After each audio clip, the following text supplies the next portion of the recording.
Scrat the saber-toothed squirrel waited until it was very much winter to find a place to bury his one acorn. Also, this stupid prehistoric squirrel only has one acorn for the winter. How do you know that? Maybe he got distracted by life and forgot he needed to bury it. Maybe this is the only acorn he could find. We don't know what happened, and that's literally the joke. You are supposed to laugh at this. Also, saber-toothed squirrels never existed. Not off to a good start, movie. Neither is this video. According to Google, they did exist. The real sin is that they actually lived millions of years before the Ice Age even happened.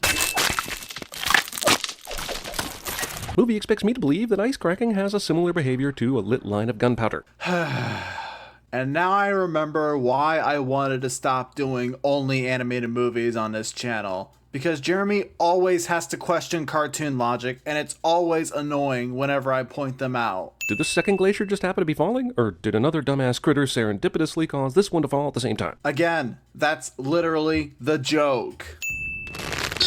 Scrat is dead. Scrat is dead. No, really, Scrat is dead. I mean, that's totally the end of Scrat, right? I mean, Jesus, I guess I don't have to ever worry about Scrat. I saw a dead squirrel once. May God have mercy on my soul if I figure out whatever monster or Toyota Camry did it. All these sins make me wonder if you've never seen a cartoon before. You know, Tom and Jerry, Looney Tunes, Goofy, all that jazz. They always put characters in dangerous situations that should kill them, but then turns out they're fine. It's been a thing for literal decades. Why are you acting like this is unique to this movie? If my trunk was that small, I wouldn't draw attention to myself, pal. Manny perpetuates trunk envy, which in a few thousand years will evolve into something else. Jeremy says boner. I'm up! Sid is awakened by Manny's character introduction, and not the herd of animals that has been stomping by for presumably a few hours, because, you know, the plot. Because Manny is a mammoth and therefore the biggest animal. When he was walking through the herd, his footsteps shook the ground, something the other animals didn't do. They do this every year. Sid's family abandons him every year, yet he still manages to find them so they can abandon him again, and he doesn't anticipate it for the next year. So you're just explaining what we could figure out from Sid's words? Okay. Now what's wrong with it? Isn't there anyone who cares about Sid the Sloth? Sid says his name and species while talking to himself, because nuanced exposition is for suckers. Or this is how Sid is characterized, talking to himself and saying his own name out loud. He's definitely the kind of character who'd do this. I can't believe it. Fresh wild greens. These rhino creatures don't seem to be too worried about migrating with the herd, which is great because now they're available to lazily manufacture some conflict. I doubt they care, since they are very antagonistic. I'll double check, but I'm pretty sure this is the first children's movie to ever have literally splattered on a character's face. Again, you're just pointing out what we can see on the screen. Don't let them impale me. Do they have very long fingernails that I didn't see? If not, I don't know how they will impale him with a flat shovel and a wishbone for horns. You're talking about something Sid said, the character who always talks really pretentiously. Heck, he probably imagines them using a stick or something.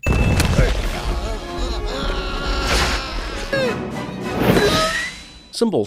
Would love to hear a justification for this sin. You and me, two bachelors knocking about in the wild. I guess at the Blue Sky pitch meeting for this movie, Michael Wilson just said, remember last year when DreamWorks did Shrek? Let's do that, and we can teach kids bad science. Win-win. I mean, I agree with you. Manny and Sid's relationship is really similar to Shrek and Donkey, but I wouldn't necessarily call it a ripoff since it's well developed and still works alright enough. For me, what makes a ripoff is when a movie or show redoes something, but does it while misunderstanding what made it special. Like all 4 Ice Age sequels. This sloth is pretty fast. They probably should have just made him a fictional prehistoric ferret or something, instead of making him a notoriously slow creature that moves normally. Dude, he doesn't even look like a real sloth. If you're going to say this, you should have started with his appearance. If the mammoth is Manny the mammoth, this must be Percy the person. This movie is way funnier than this video. I quietly tied my hands and feet and they gagged me with a field mouse and barricaded the cave door and covered their tracks, went to water so I'd lose their scent and... After all that, Sid was able to find them again. His entire family must be as dumb as he is for Sid to be able to track them down after they went through all that trouble. Also, if they did all that last year, then why the hell did Sid's family just leave without doing anything to him this year? And why the is this year the year he loses his family for good? Probably because Sid didn't track them down this time. Well, almost nothing has happened so far. Time for scrap. Let's recap what's happened so far. We've been introduced to our 3 main characters, with Sid being established as a loner, which is why he clings to Manny after he saved him. and the main plot has been set up, with Diego and the Tigers planning to kidnap the baby for revenge against the humans. I'd say now's a good time for a little slapstick.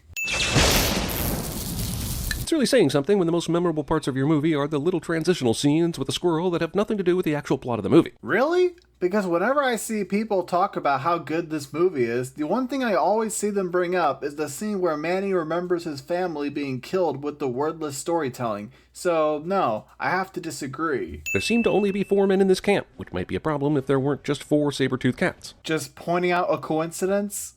Okay, sure. It's literally unbelievable this saber-toothed tiger hasn't caught up to this woman running with a baby yet. He says, over Diego catching up to her. Mammoth human understanding. Okay, is 40% of this video you just pointing things out on the screen? Listen very carefully. I'm not going. And he enunciates through his nose. Yeah, it is. Fine, I'm gonna die. This seems like an unnecessary way to get this child back to its people. Even though it would take longer, they could just walk. This is Sid we're talking about. He's not the smartest character ever, and he wants to hurry to get to the humans. This is you sinning characterization again. What kind of bullshit is this? You mean he somehow tracked where the baby was downriver? Well, last he saw the baby, he was falling down the waterfall, so this general area is literally the only place he could have gone. Literal slapstick. I get it, dude. You need to get this video over 10 minutes. But you really didn't need to, considering the low amount of real sins this movie actually has. Well, unless you know how to track, you're never going to reach them before the pass closes up with snow. Why is knowing how to track a factor? Manny just pointed to where they need to go. Sight seems to be the only necessary trait for this journey. You literally play Diego explaining why they need a tracker. A blizzard is coming soon, and he can help them get to where they're going. I've eaten things that didn't complain this much. I would hope that the things Diego eats wouldn't complain, because they would be already dead. But they wouldn't be complaining before they're killed? Hey, he's wearing one of those baby thingies. Manny has a pretty solid grasp of the English language, but doesn't know the word diaper. Why would he know that word? Diapers are something only humans use. This makes all the sense. Check for poop. I think the entire screenplay was written around this one line. There is literally only one scene with actual poop in it. Hey Bill, did we animate any characters getting on their face? Not sure, Tom. Better throw some on the mammoth just in case. It's clean. There was no way that was clean. He clearly hasn't been changed in over 24 hours. He says in one scene that Manny got crap on his face, and then plays the part where Sid says that it's clean. And somehow the editors didn't realize these two sins contradict each other. Where's the baby? There he is! Is Peekaboo a game that saber-toothed cats commonly play?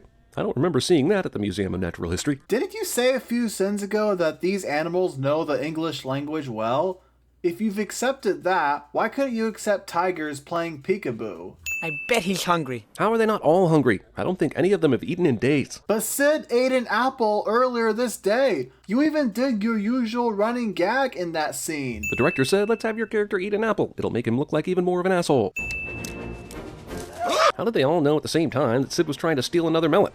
They might be dumb, but they have a keen sense of when someone is touching their melons. It's more likely they just wanted to check if someone was grabbing the other two melons and gasped when they saw Sid grabbing one. This watermelon dodo sequence with its music and madcap hijinks feels like it should be delightful, but it's not. Pretty sure that's just your opinion. I'm so full. Sid is full from eating a little bit of watermelon after not eating for an extended time. Since the movie immediately cut from the baby eating the melon tonight, it's more than likely Sid ate something off screen. Tracking down helpless infants too difficult for you? So have they been following them this whole time? Or did the movie just decide for them to apparate here so they could have this conversation that reminds us that Diego is still a bad guy? Well, Diego has to go directly from the man village to Half Peak, so pretty sure they just went backwards until they eventually found him. Manny, I need him. To do what exactly? They already know you have him. His presence would just be awkward if your relationship with these sloth women went any further. You really don't understand Sid's character, do you? This is like the 20th time you're saying he should think logically. 3, 2, 1. Sure is faithful. Why the would Sid choose to lay here? Because Sid earlier slept on that rock?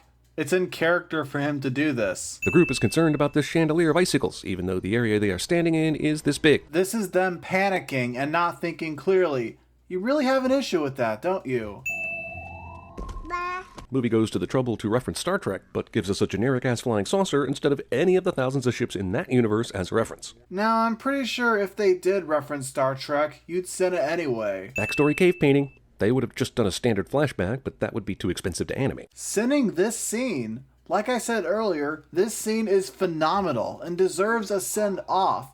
Plus, you always criticize movies for doing things over and over again, so you saying this movie should have done a real flashback is really hypocritical. Yeah, but for this scenario to occur, Manny would have to live in a world where death is possible. Did you forget that the baby's mom died? Did Diego and Sid see that animation also? They seem to know why Manny is upset. No, they saw the cave painting with a mammoth family, Manny's facial reaction, and put 2 and 2 together. Well, I guess they just couldn't get through this without a volcano erupting, huh? It's like Roland Emmerich, or the 10 robots who copied Roland Emmerich on San Andreas, consulted on this movie. Saying this movie is anything like Roland Emmerich's films. If you had said that about any of the sequels, I'd agree with you, but not this one. I'm able to look past some of the scientific inaccuracies of this movie, but the last time I checked, the melting point of ice is significantly lower than the melting point of rocks. If the rocks are hot enough to be lava, how the f*** is there any ice anywhere near it? You have not been overlooking scientific inaccuracies, dude. You've been doing exactly that this entire video.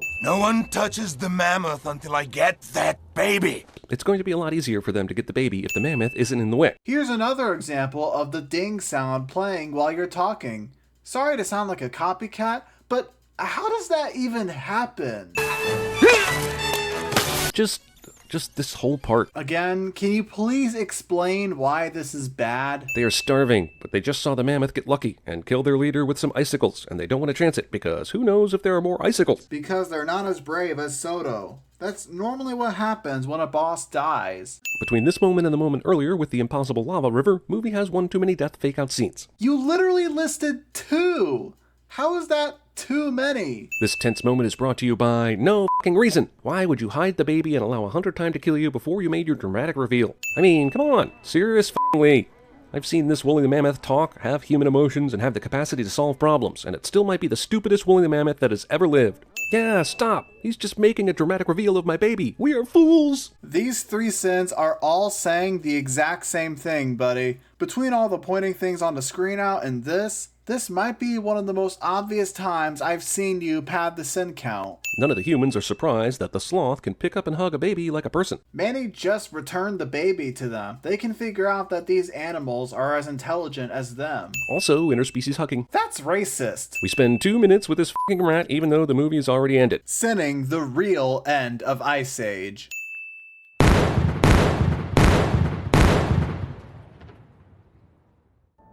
You didn't have to do that. That's what you're doing, I heard.